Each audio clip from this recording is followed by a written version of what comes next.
apalagi harus ada dalil dari kutubus salaf.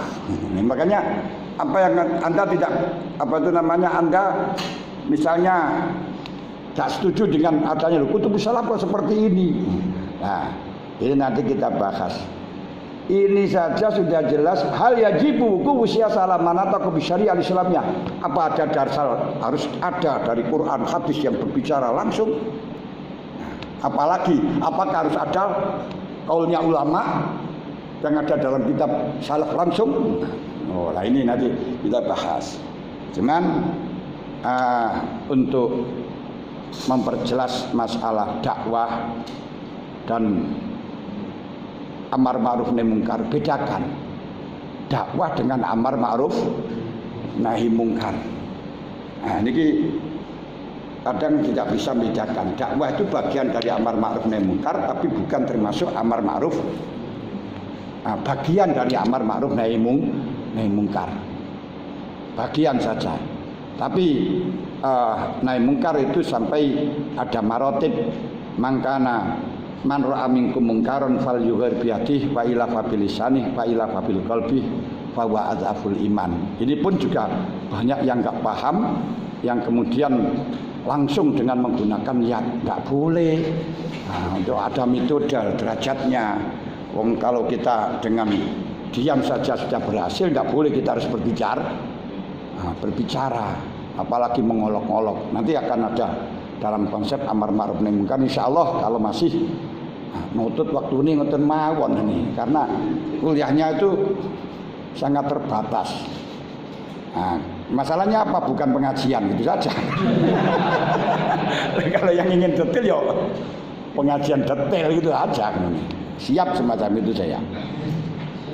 Siasah di dalam, jadi kemarin dikatakan kebutuhan manusia secara global itu hanya dua, ini urusan dunia dan akhirat. Nah, ini kutok. Maqasidul khalqi majmu'atun fid din wa dunya. Dan tidak akan pernah la nizama lid-din illa binizamid dunya. Mulane diarani ad-dunya mazra'atul akhirat. Berarti dunia adalah alatun al-musilah. Siapapun tidak bisa datang ke akhirat tanpa dari dunia. Walaupun kolilan sebentar, 2 hari, 3 hari gitu aja. Gak bisa orang itu langsung dari aku gak sampai masuk ke dunia terus langsung ke akhirat, gak bisa. Makanya harus di dunia. Kecuali makhluk-makhluk yang tidak dengan kasab, seperti bidodari, malaikat itu nanti di akhirat tanpa harus melewati dunia, tapi harus ada dunia tapi tidak harus melewati dunia. Dan itu pun di sana tidak mendapatkan kebahagiaan yang sempurna seperti hanya manusia, sebab di sana itu bidodari itu tidak akan pernah ada kecuali hanya seperti makanan. Kalau makanan itu hanya camilan. Yang makanan pokok itu istri yang asli. Nah, ini katakan hum wa azwajuhum fi dhilalin 'alal laraiki muttaqiun uskun anta wa zaujukal jannah. Itu yang makanan pokoknya di sana. Kalau bidodari itu hanya makanan nyamian. Nah, nyamian itu ya kalau kita butuh ada, kalau tidak ya enggak ada. Saenak-enak nyamian blengeri. Makan pokok tidak. Itu alat al-musilah ilallah. Tapi liman intakhadha alatan, kalau memang dijadikan alat atau mansilan. Mansilan dan bisa mansilan. La liman intakhadha mustaqar matonan, kalau dijadikan tujuan pokok alat atau tempat berdomisili selamanya, ya gak akan menjadi musilan lil akhirah, malah akan menjadi muhlikan lil akhirah. Kemudian intizamu amri dunia tidak akan pernah bisa wujud kecuali dengan usaha, upaya dari adamyin al-muatinin. Terserah muatinin itu karena nasab, silakan. Kalau akan bikin negara satu nasab saja. Muatinin itu karena agama seperti daulah Islamiyah waktu zaman dulu, atau muatin itu karena budaya, silahkan. Tapi di Indonesia nggak seperti itu kan teman-teman. Jadi muatinin itu nggak bisa diusahakan, tapi sudah terjadi mulai dulu bagaimana. Wa amalum wa qirab musinatum tan hasir fi salasati aqsam. Ini usaha manusia di dalam wujudkan intizamud dunya terbagi menjadi 3. Yang pertama usul, kedua mutammim, aku muhayyi, ketiga mutammim. Yang usul ada 4. Usul itu apa artinya? Usul itu adalah hal yang tidak bisa laki wa malil alam dunaha. Alam gak akan wujud tanpa itu. Alam tidak wujud tanpa itu. Itu namanya kiwa, itu namanya usul. Yaitu hanya 4. Penyanggani alam itu 4. Siji makanan. To'am, tanpa makan misalnya akan wujud. Apapun, karena kita itu makhluk yang muftakiran ilallah. Tumbuh-tumbuhan tak ada makanannya, tumbuh-tumbuhan mati. Binatang tidak ada makanannya, tumbuhan kok makanannya binatang mati. Manusia tidak ada makanannya manusia, ya mati. Semuanya membutuhkan pada hal yang lain. Tidak ada yang tidak, walaupun tumbuh-tumbuhan juga. Gedung tidak ada penyangga, yo guling nggak bisa. Semuanya butuh hal yang lain selain Allah. Makanya kullu syai'in halikun illa wajhah wallahu ghaniyyun mutlaq, ghaniyyun hamid. Selainnya Allah tidak ada yang ghani, termasuk manusia. Tapi di sini kalau membicarakan masalah lain, kita membicarakan lain-lain. Tidak akan ada tanpa ada penyembelih. Siapapun, mobilmu nggak ada, bannya juga nggak bisa. Tidak ada yang menyembelih bawahnya juga nggak bisa. Nopo mawon pun tidak ada. Makanya cuma manusia di alam bisa wujud 4. Gini ku 1 mat'am, 2 aku to'am makanan, kedua kiakah, jadi ku pakaian, ketiga maskan tempat. Ini kita pun keempat yaitu siasah, pengaturan. Tanpa ada yang ngatur, pura-pura ndak geger dhewe. Dan sebenarnya kalau tidak ada orang yang zalim, tidak perlu ada pengaturan. Semuanya manusia melakukan sesuai dengan sesuai dengan haknya masing-masing, nggak ngambil haknya orang lain, nggak butuh fikih, nggak butuh apa, nggak usah pemerintah, nggak masalah. Tapi itu mukhalifun li sunnatillah. La sya'allahu la ja'alakum ummatan wahidah walakin yazaluna mukhtalifin. Karena faminhum zalimun wa minhum ana zalim ana faminhum adilun mukminun. Kemudian yang kedua muhayyi, penyuplai. Tanpa ada menyuplai nggak bisa, karena makanan ya butuh petani, butuh alat tani dan pupuk dan sebagainya, itu sehingga membutuhkan gerakan dari seluruh jagat, akhirnya bisa hidup semuanya. Yang bisa, yang ahli nulis ya bisa makan dengan karya tulisnya, yang ahli bikin arit ya bisa makan dengan ahli aritnya, yang bisa berbicara banyol-banyol ya akan makan dengan mulutnya dan lain sebagainya. Bahkan ada orang yang rezekinya itu dari kotorannya manusia. Kenapa? Karena tukang rezeki WC, tukang nyetet WC, ini macam-macam itu. Jadi ya karena dari 4 itu saja konsekuensinya bus, nggak bisa kita bahas itu. Itu nanti akan bisa dalam fikih peradaban yang macam itu, termasuk fikih hadharah. Ketika mutammim itu malah justru yang mahal. Mutammiman yang mahal. Jadi bukan kebutuhan pokok seperti sama ono cete, ono karpet, itu kan mahal-mahal semuanya itu. Sebenarnya tanpa itu pun orang itu hidup. Terus aksesoris, itu tambah mahal-mahal itu mutammim. Tidak ada itu ya gak masalah. Tapi kurang sedap. Nah, kemudian yang perlu kita bahas dalam fikih kebangsaan, bukan yang kedua dan ketiga, tapi yang pertama ini yang usul. Yang usul saja ya tidak berbicara usul yang 1, 2, 3 karena itu sudah ada bagiannya sendiri. Nanti biar untuk waduh. Ini gitu ya, saya ini repotnya gini, belum saya tambahin ini. Nah, terus bagaimana? Kalau tidak ada presentasi ya tidak ada peningkatan. Ya mutar gitu. Yes, kondisional gitu saja sudah. Paling pokoknya, paling bagusnya atau siasah yang ini adalah siasah. Mulane yang paling penak niku walaupun toh ora melok gak ikut kerja gak ikut apa, yang ngaturnya itu lebih banyak pahalanya. Jadi yang mengatur itu, jadi saya itu punya kawan. Di petani di toko. Petani itu nandur baku. Nandur baku itu 4 bulan.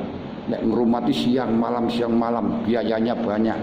Satu keranjang itu waktu dulu itu hanya 150 ribu. Kemudian ya bawa ke toko bagian siasah untuk ngaturan itu 150, terus dia belum pulang, belum ada, masih ada di situ. Terus ada orang datang, berapa? 200. Belum sampai ada, masya Allah itu gak ikut apa-apa, gak junjung saja enggak, sudah dapat gitu. Loh, siasa pahalanya karena menggabungkan dengan yang lain. Inilah, aduh, aku sudah bertahun-tahun berarti hanya dapat segini, masih dipotong dengan sewaannya tanah, dipotong dengan rabuknya. Itu hanya diam saja, plek, sudah dapat laba sekian banyak. Begitu lah nih. Niki siasah. Itu dalam siasah apa mawon itu. Sampan yang bikin rumah sing tukang siang malam kalah karo sing bukan mandornya, ini bosnya, ini mandornya ya dapat tapi gaji kan ini. Nah, ayo pemborongnya, nggak dapat apa, nggak pernah datang loh, lebih banyak hasilnya. Ya niku kenapa siasa ngatur. Ini di antara nih. Siasah itu terbagi menjadi 4, yaitu pertama siasatul anbiya. Siasatul anbiya kemarin sudah saya sampaikan, dan niku man lahu riyasatun amatun fid dunya wal akhirah. Orang yang punya otoriter muayyan untuk mengurusi dunia akhirat, dan ini hanya terjadi pada 30 tahun. Sudah saya jelaskan kemarin kan ya. Sudah saya sampaikan masalahnya hanya 30 tahun. Apa belum? Sampun itu, ingat saya sudah itu. Hanya 30 tahun. Sudah nggak ada lagi. Berarti negara yang imam sudah tidak ada lagi. Hanya Imam Maksum yang ada itu. Orang namanya bukan imamnya yang maksum. Tapi namanya Imam Maksum ada. Dan tidak mungkin ada, tapi pasti ada besok di akhir, karena kepercayaan kita sebagai kita Ahlussunnah wal Jamaah ada imam. Selain itu enggak ada. Hanya penafsirannya Imam Mahdi itu apa? Besok ketika ada Nabi Isa, apa sebagaimana penafsiran mereka orang Wahabi mengatakan Imam Mahdi sudah lahir. Sudah lahir dan wah sembuh. Ini kalau sampai dulu rekaman ini, wah kayak pandai dalam apa itu namanya mengemas seakan-akan wah percaya tuh itu bohong. Imam Mahdi lahir saya kira rotok tua ini kan. Yes. Nah, kekuasaan itu kalau setelahnya ulama, setelahnya kekuasaannya Anbiya berarti tinggal umaro. Umaro ini dalam negara bangsa. sultan, ini negara bangsa. Itu otoriternya hanya sebatas yang lahir, tidak pada yang batin. Orang nggak percaya dengan Pancasila nggak akan melanggar hukum, nggak masalah. Pokok yang penting tidak aksi, tidak ada action. Nah ini loh. Bahkan kita pun mencintai istrinya orang lain itu tidak berdosa. Loh, dalam agama kan juga gitu. Asal tidak ada Rufi awal itu jika kajian Nabi Daud Ufiya min ummati ma jara fi qalbihi kata yakmala au yatakallama. Loh. Loh gak apa-apa sama mencintai istrinya orang daripada membenci istrinya orang lain. Tapi kalau sudah kalau action SMS, I love you, oh ini ya, itu harus diketak itu sudah nggak tanya apa. Nah ini yang anu itu nggak boleh diannya dan semuanya itu. Makanya, nah nanti kalau di Indonesia belum sampai action, tapi sudah keinginan sudah bisa ditangkap. Wah ini proses dari perbuatan yang perlu perbuatan dari awal sampai terjadi ini ada 5 fase. Nah, 5 fase ini yang 3 ini tidak dikhitabi, yang 2 sudah ada khitab dosa. Nah, makanya di Indonesia orang yang sudah berkeinginan untuk teror ini sudah bisa tangkap. Ini yo cocok karo Islam terus merono wah ini enggak ada dalam fikih kebangsaan terus fikih sejarah enggak ada, belum melaksanakan. Iki dawa ya pilih ya apa. Pertama singkat mawon. Tapi enggak jadi bicara 4 ini loh saya. Bicara 4 ini apa yang ini?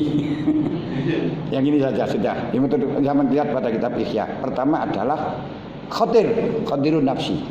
Ini enggak ada apa-apa seperti bagaimana yang tadi katakan tadi. Khatirun nafsi seperti wah kayak cuantik, wah kayak nah ini umpama tak kenekno, wah umpama tak keloni, umpama ini enggak apa-apa, enggak dosa. Nah, cuman ya mahjub anilah ngono to ae. Lah ya mahjub tapi enggak berdosa. Kedua, kalau ini kita biarkan akan terjadi mailul qalbi. Cinta. Makanya konsep-konsep fikih yang di situ mengatakan mail kepada orang kafir haram. Itu gimana itu? Mail pada orang kafir kok haram? Itu saya nggak sepakat. Kenapa? Kata mail itu ghairu mustata'in. Barang yang tidak bisa. Jadi kalau sudah biarkan cinta itu nggak bisa. Makanya cinta itu adalah anugerah. Iya. Maka cinta dengan orang kafir kita apa itu namanya ngefan kepada orang non kafir tidak masalah, gak dikhitabi mailul qalbi karena tidak bisa kita hilangkan dan gak bisa kita tolak. Nah, mulanya kalau di situ yang gak boleh itu begini, mahabbah kepada Allah gak bisa kita curi mahabbah kepada Allah, mahabbah kepada Rasul gak bisa. Nah nanti yang dikitabi adalah mengekspresikan seperti halnya orang mahabbah itu yang namanya. Nah, tapi mahabbah itu urusan hati. Kalau cinta kepada orang non Islam tak boleh lah. Orang Islam saja itu orang musnatun minan nisa, kawin dengan orang non Islam boleh. Lah kawin itu kalau memang tidak mel apa ya bisa berdiri. Hah? Nah ya kalau tidak bisa berdiri. Itu kalau alhamdulillah kita. Kemudian terus kata Ismail ini udah nih. Nah, gak apa-apa, maka tapi tidak ada action loh ya. Ini itu yang gak boleh itu. Ketiga, etikot. Kalau etikot ini ditafsir ikhtiaran atau ghairi ikhtiaran. Etikot itu apa? Ketika sudah kita tahu wah itu ada uang. Umpama saya ambil untuk beli ini, wah ini bisa. Wah itu wong kuwayu. Wah jadi bojoku keloni wah. Boleh. Itu gak terdosa. Tapi kalau sudah etikot mantep harus saya ambil. Harus kena saya. Harus menjadi milik saya 100%. I'tiqad. Al-hukmu bil jazim yang baru tagayyur. Di dosa pun sama laksanakan nggak sama laksanakan berdosa kalau memang bikhtiarin. Lain kalau bikhtiarin. Ketika berarti i'tiqad itu sudah mantep harus dilaksanakan, cuman belum sampai hati mengkoordinir atau hukmun pada anggota. Kalau sudah menghukmi kepada anggota, besok laksanakan. Besok kalau tidak ada orang, besok ketika suaminya nggak ada, ini azam. Fa in taraka sumya azman. Ini azam, baik dilaksanakan atau tidak, ini sudah berdosa. Makanya di Indonesia azam saja sudah ditangkap. Nah, kalau istilahnya azam apalagi niat. Kalau niat berarti lo sayin mutarinan BV. Mohon maaf atas segala kekurangan. Terima kasih atas segala perhatian. Besok saja kita berbicara lagi buku-buku siasa mana toko bisa di al-Islamiyah wis. Ya bisa ingin ini gimana? Terbentuk